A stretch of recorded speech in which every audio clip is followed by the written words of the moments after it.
Welcome to the Tech Egg. Don't get scrambled. Enjoy the video. In this video, I will explain how to use sketch pens as highlighters. First, choose a sketch pen with a light, translucent ink, like a soft pastel yellow or a very pale blue. Before marking your important documents, always test the pen on a small, inconspicuous area or a scrap piece of paper. This helps ensure the ink won't bleed through the page or obscure the text.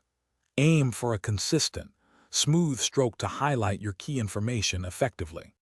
When selecting your tools, water-based sketch pens are generally preferred over alcohol-based ones, as they are less likely to bleed through thinner pages. Look for pens with a chisel tip, which can mimic the broad stroke of a traditional highlighter, making your highlighting neat and efficient. The type of paper also plays a crucial role. Thicker paper, around 80 grams per square meter or higher, will significantly reduce the chance of ink showing through to the other side. For a more vibrant highlight without oversaturation, try applying 2 very light layers of color instead of one heavy stroke. This method allows for better control and prevents the ink from pooling. You can also use a variety of light-colored sketch pens to color code different types of information, enhancing your study or review process. Remember, practice makes perfect.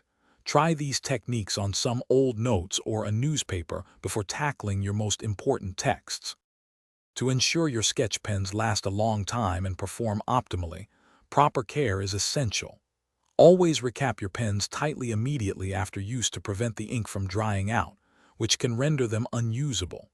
Storing them horizontally helps keep the ink evenly distributed, preventing one side of the tip from drying faster. If a pen tip becomes clogged with paper fibers, gently wipe it with a slightly damp cloth to restore smooth ink flow. Thanks for watching. Consider subscribing if I helped unscramble your problems.